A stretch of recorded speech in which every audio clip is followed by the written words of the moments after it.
Hello student. तो अभी हम विनोबा भावे यूनिवर्सिटी या फिर कोई भी यूनिवर्सिटी है जिसमें बच्चे जो है बीएससी केमिस्ट्री कर रहे हैं, मेजर उनका केमिस्ट्री है MJ1। उसमें सबसे पहला चैप्टर हमें पढ़ना है एटॉमिक स्ट्रक्चर, और इस एटॉमिक स्ट्रक्चर का सबसे पहला टॉपिक है बोर्स थ्योरी, जिसे हम बोर्स एटॉमिक थ्योरी भी कहते हैं। तो आज इसे हम पढ़ेंगे कि बोर्स थ्योरी आखिर है क्या। चलिए स्टार्ट करते हैं। बोर्स थ्योरी को हम लोग बोर्स एटॉमिक थ्योरी भी कहते हैं, और इस थ्योरी को नील्स बोर ने दिया था 1913 में। सारे कॉन्सेप्ट को समझने के बाद हम नोट्स में चलेंगे कि नोट्स क्या कहता है हमारा। सबसे पहले तो बोर्स थ्योरी क्या कहता है, नील्स बोर ने दिया था, तो इन्हीं के नाम पर इस थ्योरी का नाम पड़ा है बोर्स थ्योरी। कब दिया था? 1913 में दिया था। 1913 में बोर्स थ्योरी दी गई थी, जो कि एटम से रिलेटेड थे। एटॉमिक थ्योरी है तो एटम से रिलेटेड है। इन्होंने ही बताया था कि देखिए, जे थॉमसन ने इलेक्ट्रॉन की खोज की, ई गोल्डस्टीन ने प्रोटॉन की खोज की, जे चैडविक ने न्यूट्रॉन की खोज की। तो यहाँ से ये पता चलता है कि एक एटम में क्या क्या होता है। इलेक्ट्रॉन होता है, प्रोटॉन होता है और न्यूक्लियस होता है, ठीक है। उसके बाद एक न्यूट्रॉन भी होता है। तो लोगों को क्या था, जो साइंटिस्ट थे, उन्हें ये पता करने में दिक्कत हो रही थी कि ये इलेक्ट्रॉन्स कहाँ होते हैं, प्रोटॉन्स कहाँ होते हैं, आखिर किस तरह से ये मौजूद है, ये फंडामेंटल पार्टिकल्स कैसे मौजूद है। तो इसी कंफ्यूजन को दूर किया किन्होंने? बोर्स ने, ठीक है। इससे पहले बहुत सारे साइंटिस्ट आए, लेकिन उनका ठीक से हुआ नहीं। रदरफोर्ड, या बहुत सारे साइंटिस्ट थे जिन्होंने कहा कि वाटरमेलन थ्योरी भी आई, रदरफोर्ड थ्योरी भी आई, लेकिन सबसे ज़्यादा जो एप्लीकेबल होता है वो है बोर्स थ्योरी, ठीक है। अब हम समझते हैं कि बोर्स थ्योरी आखिर कहता क्या है। ये बेसिक था कि ये इलेक्ट्रॉन, प्रोटॉन, न्यूक्लियस, न्यूट्रॉन ये सब कहाँ होते हैं, ये हम पढ़ने वाले हैं बोर्स थ्योरी में। इसको पोस्टुलेट भी कह सकते हैं। हम यहाँ पर बोर्स थ्योरी के पोस्टुलेट देखेंगे। तो पहला उन्होंने क्या बताया कि जो इलेक्ट्रॉन, प्रोटॉन, न्यूक्लियस, ये न्यूट्रॉन है, ये क्या ऐसे सर्कुलर जो पाथ होते हैं उसमें मौजूद रहते हैं, ठीक है। बहुत सारे ऐसे सर्कुलर पाथ होते हैं उसमें मौजूद रहते हैं, जिसमें कि बीच में इनका न्यूक्लियस होता है और न्यूट्रॉन यही सेंटर में लगा हुआ रहता है। न्यूट्रॉन और न्यूक्लियस जो है ये सेंटर में होता है। और उन्होंने कहा कि जो इलेक्ट्रॉन्स होते हैं ये बाहर बाहर ये एनर्जी लेवल्स में होते हैं, ठीक है। ये क्या है? इलेक्ट्रॉन। पहला जो पोस्टुलेट था यही है कि ये जो इलेक्ट्रॉन, प्रोटॉन, न्यूक्लियस है, जो फंडामेंटल पार्टिकल्स है एटम्स के, वो किस में मौजूद रहते हैं? ये सर्कुलर पाथ में मौजूद रहते हैं। और न्यूक्लियस और न्यूट्रॉन सेंटर में मौजूद रहता है, और बाकी जो इलेक्ट्रॉन्स है वो न्यूक्लियस और न्यूट्रॉन के अराउंड सर्कुलर मोशन करते रहता है। उसके बाद उन्होंने क्या कहा कि ये जो यहाँ पर ये जो आप देख रहे हैं सर्कुलर मोशन, सर्कुलर पाथ देख रहे हो, इसे उन्होंने नाम दिया ऑर्बिट, या फिर स्टेशनरी ऑर्बिट आप कह सकते हो। तो ये सर्कुलर पाथ जो है ये ऑर्बिट उन्होंने कहा। उसके बाद यहाँ पर जितने भी ऑर्बिट है इनकी एक एनर्जी होती है, इन्हें आप एनर्जी लेवल्स भी कह सकते हो, और इनका एक अलग एनर्जी होता है।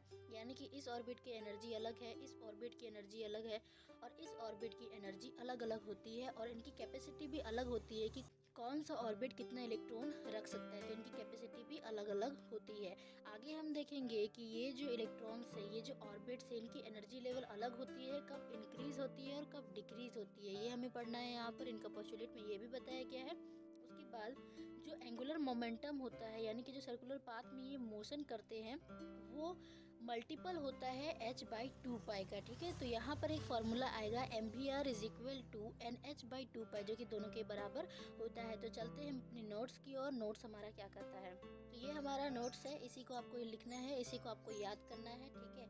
Bohr's atomic theory, this theory was given by Niels Bohr in 1930। ये जो थ्योरी है नील्स बोर के द्वारा दी गई थी, कब? 1913 में।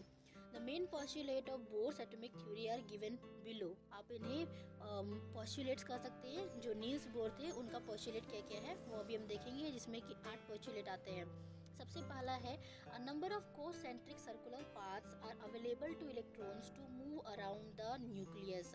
इसका मतलब है कि जो इलेक्ट्रॉन्स है इनके पास क्या होता है? कोसेंट्रिक सर्कुलर पाथ होते हैं, जो कि न्यूक्लियस के अराउंड क्या इवॉल्व करते थे, यानी कि घूमती रहती है, आप बोल सकते हो, ठीक है।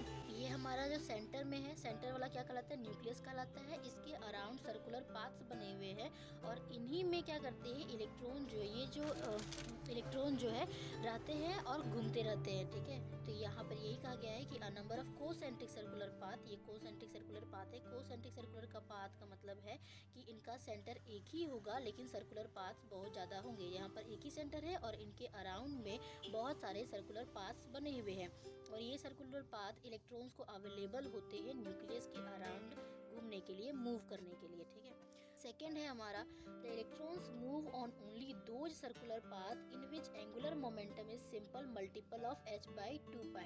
तो इलेक्ट्रॉन उसी ऑर्बिट में या फिर उसी सर्कुलर पाथ में मूव करेगा जिसका एंगुलर मोमेंटम h/2π का मल्टीपल होगा, ठीक है। तो इलेक्ट्रॉन किस ऑर्बिट में मूव कर सकते हैं, इनका एक क्राइटेरिया है कि उसी ऑर्बिट में मूव करेंगे जो एंगुलर मोमेंटम का h/2π से इंटू होगा, ठीक है, मल्टीपल होगा। तो एंगुलर मोमेंटम यहाँ से एक फॉर्मूला होता है mvr = nh/2π, यानी कि ये एक ऐसा है कि mvr जो है किसके बराबर होता है, nh/2π के बराबर होता है। यहाँ m क्या है, m है मास ऑफ इलेक्ट्रॉन, v है वेलोसिटी ऑफ इलेक्ट्रॉन, r है रेडियस, ठीक है, n क्या है, नंबर ऑफ ऑर्बिट्स है। यहाँ पर नंबर ऑफ मोल्स नहीं समझ लेना क्योंकि हम एटॉमिक थ्योरी पढ़ रहे हैं, एटॉमिक स्ट्रक्चर पढ़ रहे हैं। तो n हो जाएगा आपका नंबर ऑफ ऑर्बिट्स, h है प्लैंक्स कांस्टेंट जिसकी वैल्यू होती है 6.626 × 10⁻34 जूल सेकेंड।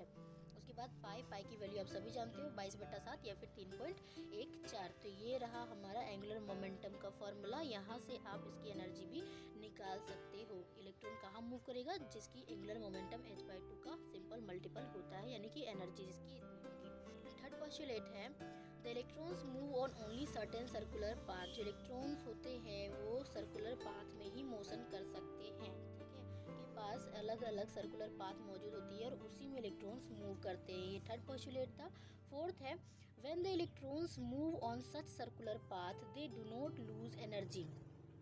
जब इलेक्ट्रॉन क्या करते हैं, सर्कुलर पाथ में इवॉल्व करते हैं, तो जैसा कि हमने पढ़ा है कि कोई भी जब इवॉल्व करते रहेगा यानी कि घूमते रहेगा तो उसकी एनर्जी खत्म होगी। लेकिन यहाँ पर उन्होंने क्या कहा है कि जब इलेक्ट्रॉन जो है इस तरह के सर्कुलर पाथ में मूव करते हैं तो उनकी एनर्जी लॉस नहीं होती है, ठीक है। और उसी तरह के सर्कुलर पाथ को हम क्या कहते हैं, स्टेशनरी ऑर्बिट कहते हैं या फिर ऑर्बिट्स कहते हैं, सेल कहो या फिर एनर्जी लेवल कहो, चारों के चारों सेम है, ठीक है। ये रहा आपका यहाँ पर न्यूक्लियस हो गया और ये सारे क्या है, ऑर्बिट्स है जिनका नामकरण हम लोग करते हैं KLMN। आगे जिस तरह से बढ़ते जाता है तो इन सेल्स का नाम दिया जाता है। आप 1 2 3 भी नाम दे सकते हो, KLMN भी नाम दे सकते हो। पांचवा है the energy of orbit and electrons present in the orbit increases with increase in the distance from the nucleus. जैसा कि हमने कहा कि ये जो ऑर्बिट्स होती है इनकी अलग अलग एनर्जी होती है और अलग अलग कैपेसिटी होती है। तो ये जो एनर्जी होती है वो इंक्रीज करती है इसका डिस्टेंस बढ़ने से, यानी कि यहाँ पर ये न्यूक्लियस है और यहाँ से यहाँ का डिस्टेंस है, ठीक है। तो इसकी एनर्जी, इस ऑर्बिट की एनर्जी कम होगी और इस न्यूक्लियस से यहाँ तक की जो दूरी है यानी कि डिस्टेंस है इस सेल की, यानी L सेल की, तो इसकी एनर्जी कुछ और होगी जिसे हम E2 नाम देते हैं। फिर इस न्यूक्लियस से इस सेल की दूरी कुछ और है, डिस्टेंस कुछ और है, तो इसकी एनर्जी कुछ और होगी, इसकी एनर्जी कुछ और होगी। तो जिस तरह जैसे जैसे डिस्टेंस बढ़ता जाएगा न्यूक्लियस से वैसे वैसे जो एनर्जी है ऑर्बिट्स की वो भी इंक्रीज होगी। कि यहाँ पर जितने भी ऑर्बिट्स हैं उसका एनर्जी अलग अलग होता है। तो जैसे जैसे न्यूक्लियस से डिस्टेंस बढ़ेगा वैसे वैसे उनकी जो एनर्जी है वो भी इंक्रीज करेगी। यहाँ पर ये जो फर्स्ट ऑर्बिट है हमारा, इसकी एनर्जी E1 है, जो सेकेंड ऑर्बिट है इसके E2 है, इसकी E3 है, E4 है। इस तरह से एनर्जी को डिवाइड कर सकते हैं। तो E4 की एनर्जी जो है सबसे ज़्यादा होगी, उसके बाद E3 की, फिर E2 की, E1 की सबसे कम होगी। तो एनर्जी डिस्टेंस बढ़ने के साथ एनर्जी क्या होती है, इंक्रीज होती है ऑर्बिट्स की।